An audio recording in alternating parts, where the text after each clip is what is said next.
retrouve à nouveau dans ma cuisine pour parler de ma période pré-cure ayurvédique pendant laquelle il fallait consommer le moins possible de protéines animales pour commencer à préparer la digestion et la rendre de plus en plus facile. J'avais déjà fait une première vidéo en janvier mais qui n'a pas abouti en cure vu que j'ai découvert le diabète de type 1 pendant ce temps et que j'ai atterri à l'hôpital. J'ai pu reporter ma cure et j'avais envie de refilmer, de reparler de cette période alimentaire avant cure pour partager mes idées, toutes les idées en termes de petit-déj et de repas en tant que flexitarienne qui mange quand même assez souvent des œufs, du fromage de brebis ou de chèvre, du poisson et de la viande de temps en temps. Donc là, comme il fallait enlever les protéines animales, du coup on passe sur un régime vegan.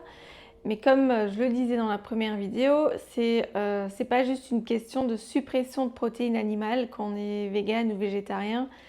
Donc c'est pas juste manger des légumes et des féculents, il faut vraiment trouver les alternatives végétales parce qu'il y a un minimum de protéines à respecter par kilo de poids de corps. Et ce minimum, c'est 0,7 g de protéines par kilo de poids de corps. Ça, je le vois dans ma formation de nutrition préventive et holistique avec Lisa Salis. Et c'est vrai que je ne prêtais pas vraiment attention avant à mon quota de protéines. Mais ça, c'est vraiment le minimum vital pour juste rien que pour son énergie, pour les cheveux, pour nos muscles, pour la structure, etc. Déjà, en tant que flexitarienne, j'arrive rarement à ce quota. Faut vraiment que je fasse attention et que je sois attentive en fait à ce que j'intègre suffisamment de sources de protéines au courant de la journée. Donc en tant que végane, c'est encore plus compliqué parce qu'il faut, voilà, on n'a pas les œufs, pas le fromage, pas la viande, pas le poisson, donc voilà. Donc j'avais envie de reparler de cette période pour apporter mes idées et pour vous donner des idées si jamais vous êtes végane, végétarien ou flexitarien ou que sais-je et que vous avez envie de changer un peu. Moi, j'ai vraiment fait ce qui me passait par la tête et donc je vais vous partager mes petits déjeuners et mes repas. J'ai pas filmé jour par jour parce qu'il y a eu des repas redondants. Quand il y avait des restes, j'ai mangé le lendemain, etc. Donc j'ai juste parlé petit déj et repas salés. Et puis voilà. Donc en termes de petit déjeuner, j'ai une fois fait une préparation avec ce produit de Isvari qui est à base de sarrasin moulu, graines de tournesol, graines de sarrasin, dattes en poudre, graines de lin moulu, graines de chia moulu, farine de souchet et framboises lyophilisées en poudre. J'ai mélangé ça avec une autre préparation à base de farine de cacahuètes et bananes qui était encore plus protéinée. Donc ça se mélange avec de l'eau ou du lait végétal et ça fait comme un genre de crème. J'avoue que moi, la première, j'étais hyper dubitative quand il s'agissait de goûter ça parce que j'ai du mal avec ces préparations qu'on mélange. Mais voilà, c'était juste un gros a priori parce que ça reste intéressant. Ça reste intéressant aussi en termes de texture parce qu'il y a toujours un peu de croquant sous la dent grâce aux graines qui sont moulues. Et j'avais rajouté ça avec du lait végétal, des myrtilles, un peu de purée de pâte à tartiner de la marque Porridge Lab. C'est une pâte à tartiner que j'adore, c'est la Dulce. Elle est vraiment trop bonne. Je ne l'ai jamais mis dans une de mes box parce que elle coûte 12,90 € je crois.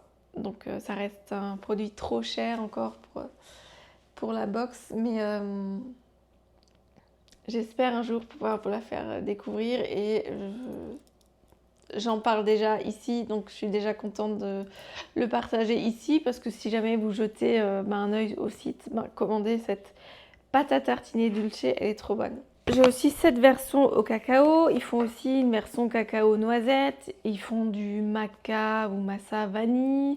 Ils font à base de poudre d'açaï aussi. Enfin, ils font plusieurs sortes. Alors c'est sûr, il ne faut pas manger le bol tout nature parce que ça reste assez fade. Il faut vraiment mettre, le décorer, mettre des toppings, des oléagineux, un peu de pâte à tartiner, un peu de sirop d'érable. Aussi fait des choses à base de ces protéines végétales en poudre qui sont recommandées aussi par Lisa Salis dans ma formation parce qu'elles sont à base de protéines de pois fermentées. Donc en fait ça rend la légumineuse plus digeste, on enlève les antinutriments et c'est beaucoup plus intéressant nutritivement en fait quand c'est fermenté. J'avais fait des pancakes avec cette version sans parfum, en rajoutant un peu de son d'avoine, du sel, du poivre et des épices curcuma, curry et paprika. Donc j'ai fait des pancakes, la cuisson était un peu compliquée mais ça l'a fait, et puis j'ai rajouté des oléagineux avec, donc ça faisait bien l'affaire. Et avec ça, la version chocolat, donc j'ai pris 2 cups de protéines, j'ai mélangé 2 bananes écrasées. Et donc pour un petit déj, j'ai pris de cette préparation que j'ai mis dans un petit bol. J'ai rajouté des pépites de chocolat et des amandes effilées.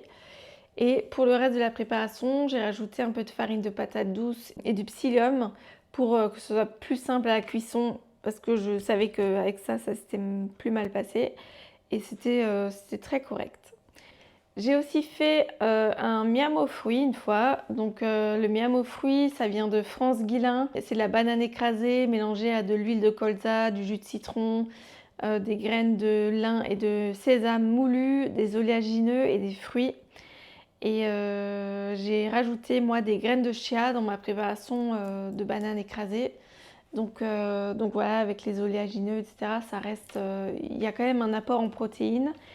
Et j'ai été très surprise, parenthèse diabète, parce que ça ne fait pas du tout monter la glycémie grâce à l'huile de colza, aux graisses des oléagineux, aux fibres, sachant que j'avais pas donné d'insuline rapide. Donc voilà, ça reste un petit déj intéressant pour une diabétique et quelqu'un qui doit manger vegan. Et pour terminer les petits déj, j'avais aussi fait un porridge avec des lentilles corail et du lait de coco. Donc ça c'était une première. La fois dernière en janvier, j'avais fait un porridge à base de quinoa. Pour utiliser mes lentilles corail, j'ai d'abord fait tremper et ensuite pré-germer. J'ai fait la même chose avec des pois chiches. Ça les rend plus digestes, ça enlève l'acide phytique et ça les rend aussi plus protéinés et plus nutritifs. Du coup, après cuisson, j'ai prélevé un peu de lentilles corail cuites pour faire ce porridge, et ensuite j'ai mis le reste dans des sachets congélation que j'ai congelés à plat, que j'ai mis au congèle et que je peux me servir du coup de temps en temps, une petite poignée quand j'ai besoin. Et avec le reste, j'ai aussi fait une salade, j'y reviendrai plus tard. En tout cas, ce porridge lait de coco, c'était pas mal. J'ai rajouté quelques flocons d'avoine, des myrtilles, de la pâte à tartiner, et franchement, c'était très nutritif. Franchement, ça a tenu hyper longtemps. Ensuite, en termes de repas, j'ai cuit du coup ces lentilles corail et ces pois chiches que j'ai prélevés pour faire une salade avec du tofu lacto-fermenté, des tomates séchées, des tomates cerises et des courgettes crues en cubes, et du basilic, de l'huile d'olive, du vinaigre, et c'était très bon. Le tofu lacto-fermenté, c'est une version que j'achète en magasin bio qui est pas mal du tout et dont la texture se rapproche vraiment de la feta, et il était aromatisé au basilic, donc très très bon. Mais c'est vrai que c'est une texture tout à fait différente des autres tofu que j'ai l'habitude de manger. Donc le best du best, c'est le tofu de Schwindratzheim pour ceux qui sont dans le coin. Euh, c'est vraiment le meilleur tofu que j'ai jamais mangé. Il est frais, il est local, il est vraiment trop bon. Voilà, si vous êtes dans le coin, essayez de vous procurer ce tofu, il est génial. Sinon, j'utilise parfois les tofu Typhon que je trouve en magasin bio ou de temps en temps le tofu Moulin des Moines. Mais vraiment le best reste le tofu frais. Il est inégalable. J'avais aussi fait avec ces lentilles corail et ces pois chiches un curry avec une autre petite boîte de légumineuses qui contenait des haricots rouges, des haricots blancs et des fèves de soja. J'ai rajouté de l'oignon, de l'ail, des épices, du concassé de tomates et puis ça m'a fait un curry. Ensuite, j'avais fait une autre fois du riz avec du tofu de Schwindratsheim justement, simplement froid en fait, coupé en tranches avec un peu d'huile d'olive, du sésame et des tomates cerises. J'ai fait une autre fois du tofu brouillé avec du riz et des courgettes. Donc le tofu brouillé, c'est simplement un bloc qu'on prend et qu'on émiette. Et avant ça, pour le rendre meilleur, encore meilleur, j'ai émincé un oignon que j'ai fait revenir, donc qui était un peu caramélisé, et j'ai rajouté un peu de sauce thaï. Donc c'était vraiment pas mal comme repas. J'ai aussi fait des courgettes farcies avec un genre de bolognaise, mais du coup à base de protéines de soja déshydratées qu'on réhydrate et qu'on cuisine après comme on veut. Donc là avec oignons, concassé de tomates et protéines de soja réhydratées. J'ai mis ça dans les courgettes que j'ai creusées. Et sinon, je suis aussi... Non, avant de parler des repas que j'ai pris à l'extérieur, je vais parler du sandwich que je vais faire pour le trajet pour partir en Inde. Donc c'est à base... je vais faire des sandwichs avec du pain qui est un peu plus protéiné. C'est les pains sous vide là qu'on peut acheter, qui sont du coup un peu plus protéinés parce qu'il est à base de soja. Et je vais rajouter du houmous. Je vais tartiner du houmous et des tranches végétales, imitation jambon. Donc ça c'est à base de soja et de pois. Donc j'étais pas hyper fan. Enfin, je suis pas hyper fan d'acheter ces alternatives industrielles qui font fausses saucisses, fausses viandes, etc. Mais voilà, il y a industriel et industriel. Il faut parfois simplement regarder la liste des ingrédients. Et quand c'est court et qu'il n'y a pas 36 000 autres ingrédients pour donner du goût, etc., c'est que c'est OK. Mais quand il y a une liste longue comme ça, pour donner le goût du bœuf et plein d'arômes, etc., c'est pas forcément la meilleure des idées parce que à ne pas vouloir manger de viande, du coup on s'intoxique avec d'autres produits industriels qui sont pas forcément meilleurs pour notre santé, quoi. Donc voilà, j'ai pris ces tranches de jambon végétal pour me faire un sandwich. Et sinon, j'ai mangé aussi à l'extérieur. J'ai une fois mangé à la Bouture à Strasbourg. C'est une cantine végane où il y avait du tofu teriyaki. Et à la cantine de mon boulot, j'ai mangé des linguines au pesto avec des fèves de soja et un autre jour, un curry de pois chiches avec du riz et du lait de coco, curcuma, gingembre, etc. Donc voilà, ça fait un petit panel de repas véganes.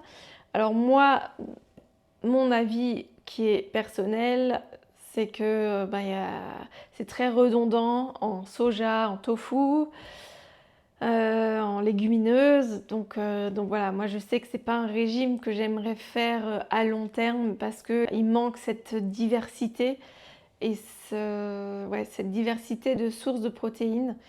Parce que voilà, moi je préfère quand même intégrer des œufs, du fromage de chèvre, du poisson, mais toujours voilà, essayer de choisir la meilleure des qualités. Et ça, c'est quelque chose qui me tient vraiment à cœur. Voilà, mes œufs, c'est d'une ferme pas loin, ou alors les œufs bleu blanc cœur bio qu'on trouve chez Super U. Le poisson, je le prends chez Poiscaille ou chez Thirier parce qu'ils ont le label MSC. La viande, pareil, de temps en temps, ça vient de la ferme. J'ai aussi testé il n'y a pas longtemps le haché féroce de la marque Féroce. Donc ils font vraiment les choses bien par rapport aux élevages de bœuf et c'est des steaks enrichis en abats en fait. Donc moi je ne mange pas d'abats, j'ai jamais voulu ça. Quand ma mère cuisinait du foie à l'époque, je détestais déjà cette odeur et en fait là c'est des steaks avec de la viande hachée, du foie et du cœur. Alors moi je sens les abats, donc voilà. Mais je fais abstraction parce que je sais que le bœuf, il est hyper bien élevé, il est hyper bien nourri, il est nourri à l'herbe. Ils font vraiment attention à tout ce cahier de charge par rapport à la nutrition et à l'élevage des bœufs. Et ils sont enrichis, du coup ils sont hyper nutritifs, riches en fer, en vitamines, etc. Donc c'est... Voilà, la viande rouge que je consomme, voilà, je fais très attention aussi. Et puis au niveau du fromage, on a une chèvrerie aussi pas loin. Donc voilà, tout est local et moi ça me convient bien comme ça. Mais voilà, de temps en temps, oui, c'est bien de mettre des alternatives véganes et ça me plaît vraiment de pouvoir mettre des alternatives de temps en temps, mais j'aimerais pas le faire tout le temps parce qu'il y a vraiment de la redondance, je trouve, en soja et en soja surtout. Soja, que ce soit soja lyophilisé, sous forme de tofu et voilà quoi. Donc voilà, je ferai aussi une vidéo post-cure parce que le régime sera aussi assez restreint après la cure. Et puis je vous dis à bientôt.